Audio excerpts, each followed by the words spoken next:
Saudara-saudara yang terkasih dalam Tuhan kita Yesus Kristus, kita bersyukur kalau hari ini kita bisa kembali dalam program Belajar Alkitab Harian. Dan kita akan memulai belajar kitab Bilangan.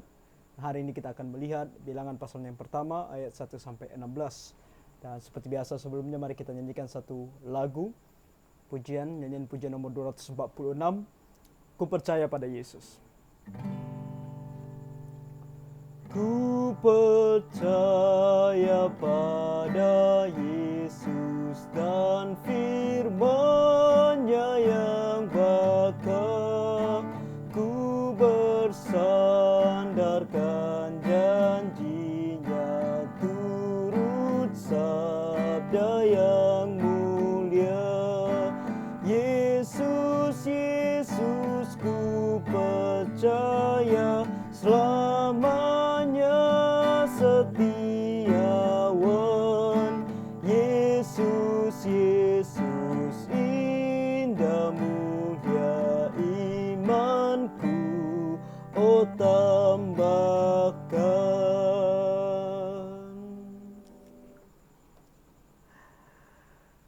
Mari sama-sama kita membuka Alkitab kita dari Bilangan 1 ayat 1 sampai 16. Dan ini adalah lanjutan dari apa yang sudah kita pelajari dalam kitab Imamat. Kitab Imamat memberikan pengajaran atau ajaran kepada orang Israel tentang bagaimana mereka harus beribadah dan mengikut Tuhan dalam kehidupan mereka sehari-hari, dan juga dalam festival atau perayaan-perayaan yang wajib yang harus mereka rayakan. Dan di dalam Bilangan ini akan dilanjutkan kisah di mana orang Israel masih berada di bawah Gunung Sinai. Dan kita melihat di sini, kalau kita melihat di ayat yang pertama dikatakan Tuhan berfirman kepada Musa di padang gurun Sinai. Jadi masih di padang gurun Sinai, di bawah kaki gunung Sinai, dalam kemah pertemuan. Kali ini dalam kemah pertemuan dikatakan pada tanggal 1 bulan yang kedua, dalam tahun yang kedua sesudah mereka keluar dari tanah Mesir. Jadi kalau imamat itu diberikan kepada orang Israel pada bulan yang pertama, ini pada bulan yang kedua. Bulan selanjutnya Tuhan memberikan perintah ini kepada orang Israel. Apa perintah ini? Ini mengenai sensus penduduk. Nah, sensus penduduk ini tidak seperti sensus penduduk yang kita kenal, yaitu semua orang dihitung, tapi ada peraturan yang khusus yang Tuhan berikan. Dan nanti kita akan melihat kenapa Tuhan memberikan hal tersebut. Dikatakan yang kedua, hitunglah jumlah segenap umat Israel menurut kaum-kaum yang ada dalam setiap suku mereka, dan catatlah nama semua laki-laki di Israel. Nah, pertama yang kita lihat di sini adalah perintah ini datangnya daripada Tuhan secara langsung. Nah, apa yang mau dilakukan bagi orang Israel khususnya mengenai sensus ini adalah sesuatu yang Tuhan perintahkan secara langsung.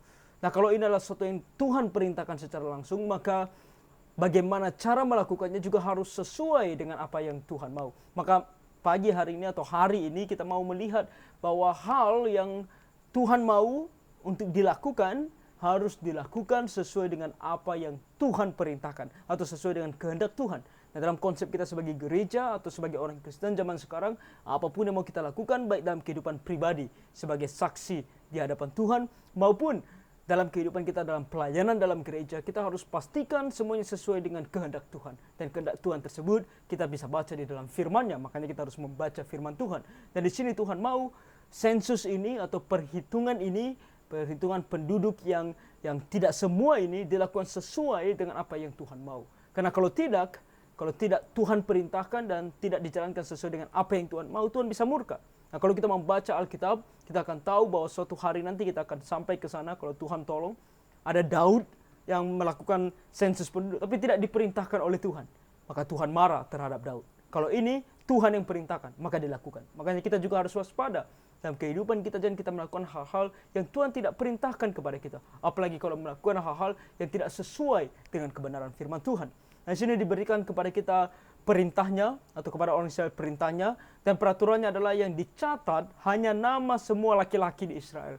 Jadi tidak semua, tidak termasuk perempuan. Dan laki-laki di sini juga tidak semua laki-laki, karena kalau kita melihat di ayat ketiga dikatakan laki-laki yang berumur 20 tahun ke atas dan yang sanggup berperang. Jadi kriterianya 20 tahun ke atas dan sanggup berperang. Nah, kalau dibilang sanggup berperang berarti dalam kondisi fisik yang bisa berperang. Tidak mungkin orang yang kakinya contohnya kurang satu atau pincang atau bagian tubuhnya ada yang cacat, tidak bisa berperang. Nah, orang seperti itu tidak termasuk dalam hitungan ini. Nah, kenapa demikian? Kenapa Tuhan mau hanya yang sanggup berperang di sini? Karena memang Tuhan hanya mau menghitung laki-laki yang sanggup berperang. Ya, kita tahu bangsa Israel sekarang berada di bawah Gunung Sinai dan mereka akan melanjutkan perjalanan mereka, dan perjalanan mereka selanjutnya adalah menghadapi bangsa-bangsa yang dimana mereka harus taklukkan. Oke, jadi Tuhan mau dalam perjalanan mereka nanti semuanya begitu teratur, oke, dan sudah terlihat atau sudah ada kelompok manusia yang bisa dikatakan kalau ada perang mereka lah yang pergi berperang. Dan kemudian ketika nantinya terjadi perang, mereka ini adalah orang-orang yang sudah siap untuk melakukan peperangan. Jadi Tuhan mau ini dilakukan. Nah, orang demi orang atau setiap orang dihitung. Engkau ini beserta Harun harus mencatat mereka menurut pasukannya masing-masing. Nah, pasukan di sini bukan pasukan sesuai dengan derajat mereka dalam hal tentara, tetapi ini menurut suku mereka masing-masing. Karena kita akan melihat bahwa ini akan dihitung sesuai dengan suku masing-masing. Di ayat 4 dikatakan dari tiap-tiap suku harus ada satu orang yang mendampingi kamu, yakni orang yang menjadi kepala dari suku yang diwakilinya itu. Jadi setiap suku itu harus ada satu orang yang menjadi pemimpin.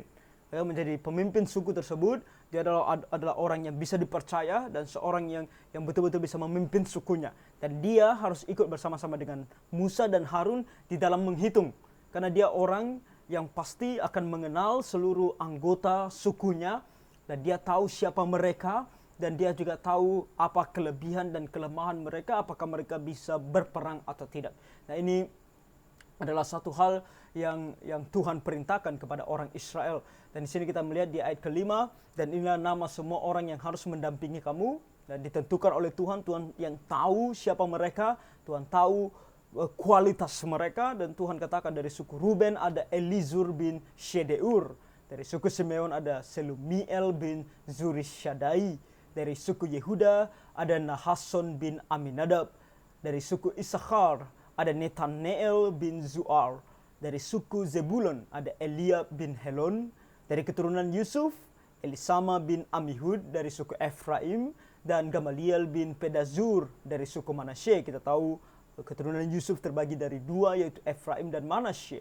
Dan kemudian di ayat 11 dikatakan dari suku Benyamin Abidan bin Gideoni, dari suku Dan Ahiezer bin Amishadai, dari suku Asher Pagiel bin Ochran, dari suku Gad Eliasaf bin Rehuel, dari suku Naftali Ahira bin Enan.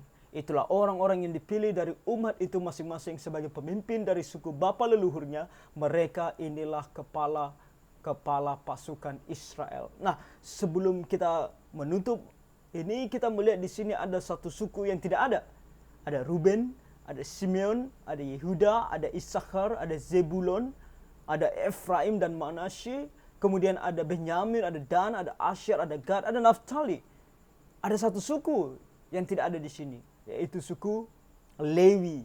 Nah, suku Lewi tidak ikut dihitung di sini. Ingat, yang ikut berperang. Dan nanti kita akan lihat kekhususan untuk suku Lewi di ayat-ayat selanjutnya. Hari ini kita sampai di ayat 16 ini. Hal yang kita lihat di sini adalah Tuhan mau apa yang dia perintahkan untuk dilakukan. Itu harus dilakukan juga sesuai dengan perintahnya, sesuai dengan detail apa yang dia mau. Nah, dalam kehidupan kita sebagai orang Kristen, nah, kita tidak berperang seperti orang Israel.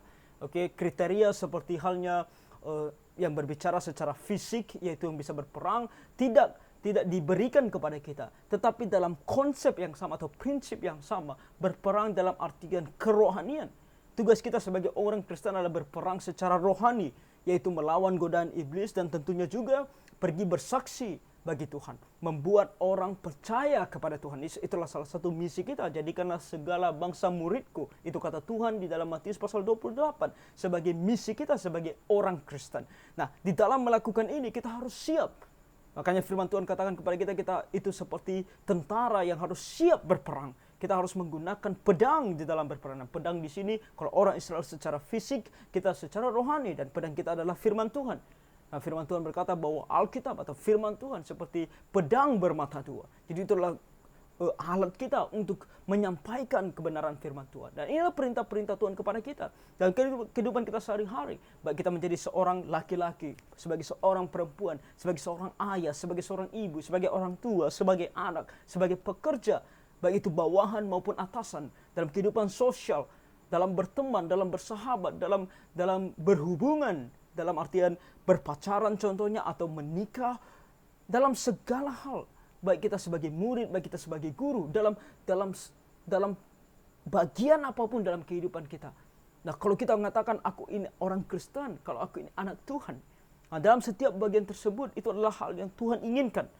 Yang Tuhan perintahkan kepada kita. Oh, kita harus bersahabat, oke. Tuhan perintahkan kepada kita, kita harus mengasihi satu dengan yang lainnya. Kemudian firman Tuhan katakan kepada kita, kalau kita tidak diberikan karunia sendiri, kita harus menikah. Kalau kita laki-laki, kita menjadi suami, dan perintah Tuhan kepada semua suami adalah menjadi kepala rumah tangga.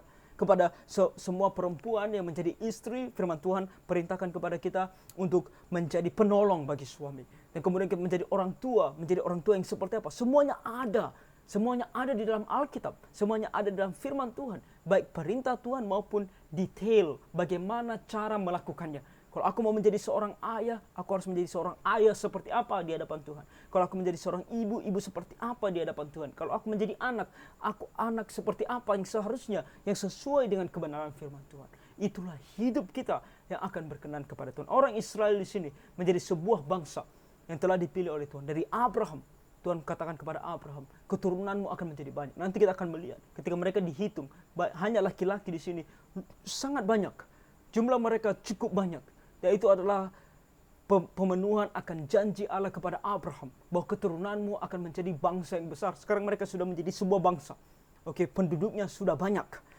Tetapi di saat yang sama, kalau mereka mau menjadi penduduk atau bangsa yang betul-betul akan melayani Tuhan, maka mereka harus melakukan apapun tugas, perintah yang diberikan oleh Tuhan kepada mereka sesuai dengan apa yang Tuhan mau.